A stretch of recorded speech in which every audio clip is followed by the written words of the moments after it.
Many have touted lately that the USD stablecoin is a great digital alternative to the classic US dollar. But what if in our near future, it's the dollar that's the alternative, and it's not as easy to come by anymore? Thanks for watching. Bring us up to speed on where we are, on blockchain, on digital finance, where we are, because there have been some bumps along the road. I mean, there have been some scandals along the road, some people have lost some money. Is it slowing things down? Not really. I mean, I think in many ways, FTX and many of the other issues that we've had to deal with over the last year have definitely had an impact. You know, crypto is a very broad term, but I think of the space really as more around technology.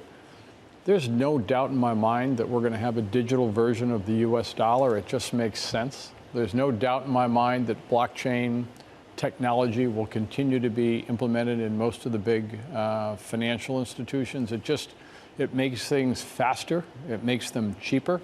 And in this day and age, having a digital version of the US dollar or most major fiat currencies just makes total sense. As an investor in these, I'm curious, how much of that is consumer facing and how much of that is, as it were, in the plumbing? Yeah. You can have the banks use the blockchain for their transactions and things. You have the Fed do that. That's different from selling it to the public. Well, as you know, we've been an early investor in Circle, which is US digital coin.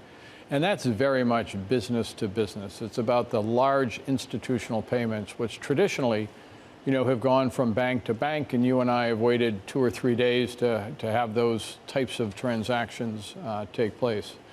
With blockchain, with the internet, with digital currency, you know, using USDC, these things can be done anytime, 24/7, instantaneously, and without an intermediary. And I think the dramatic impact this will have on kind of the treasury functions of corporates and financial institutions around the world over the next 5 to 10 years will be significant. And I think, to me, the positive of everything that went on with FTX, for example, is that people now understand the difference between offshore and onshore. And Circle, which again is US digital coin, operates within the US regulatory perimeter. Really embraces regulation. Any sound business wants sound regulation, is very transparent about what the portfolio is backing the USDC, which is cash and short-term treasury bills where a dollar is a dollar is a dollar. And I think, David, at the end of the day, is it best for our government, for the Federal Reserve, to be developing the digital currency, or the private sector, people like Circle, to develop it and then have it properly regulated? And I think that's the way most technical innovations, whether it's the FedWire or the SWIFT payment system, have come about. So from your perspective, which is a terribly valuable one, is it best to leave the regulation right where it is right now because it works basically for people like you and your companies, it works fine? Or are there things that could be regulated that would actually help you, that would buttress your business? Or is there some other way of doing this? What do you think is the right way to go for the U.S. government? So I think there's a couple of buckets here. I think, number one, operating onshore within the U.S. regulatory perimeter is critical. And I think that was writ large during FTX when people realized what was going on in the Bahamas outside of the U.S. regulatory perimeter. Since then, the market share of USDC, which is within that perimeter, has dramatically improved relative to Tether, which is offshore, somewhat murky in terms of what's in that portfolio. So we're seeing the impact already. The next step in this is, who is the regulator? So right now, the states are regulating payments, and will it be the Fed, will it be the SEC, and what's the next step for the federal government in terms of assigning regulatory responsibility? We embrace getting those decisions made in going forward with, frankly, a more transparent, more regulated environment. Proper regulation, good regulation, strong regulation is what good, strong companies want, and I think it will help us get to the next step in digital currencies. Everyone's favorite Federal Reserve is champing at the bit to get into the crypto game.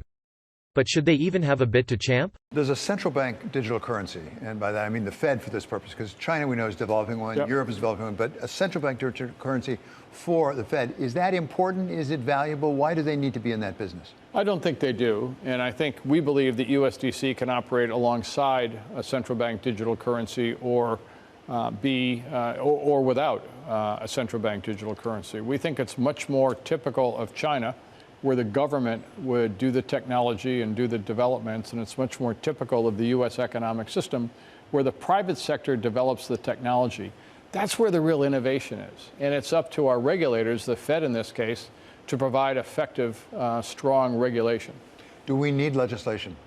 I'm sure we do over time. We need to resolve who's regulating what pieces of technology here. Do we need to be concerned about a competition internationally? I mean, as I said, China is developing a central bank digital currency. A lot of people question that about whether people are going to trust that because of the nature of the government. But Europe also is. Do we need to be worried about being behind some other countries? I think it's important for the U.S. to be a leader here. I don't think they're falling behind at all. And I think some of the developments we've talked about in terms of USDC are very competitive right now. So what's next for your operation, USDC? What's the next mountain to climb? Well, I think what we're seeing is everything we're investing in has some form of tech-enabled structure. And I think with some of the values in tech coming down over the last year or so, what people have not realized is that almost every investment in financial services has tech enabling with it. It's the insurtech space. You know, the insurance companies are really developing a lot of technology. When we invested in Marshberry, it has a tech enablement. When we invested in DPL, it has tech enablement. So I think what's happening in tech is just a critical part of everything that we're investing in. So let me try to take a bridge too far, if I could. AI and chat GPT or chatbots. Is there a role for that? We saw actually Goldman this week say, let's stay away from that. This is, I think we're at the very early stages. I will tell you, my alma mater, my beloved Colby College, through a terrific grant from the Davis family, has a major. This is a liberal arts school in Maine, and they have a major in artificial intelligence that began about a year ago. We have to realize how important this is, but I think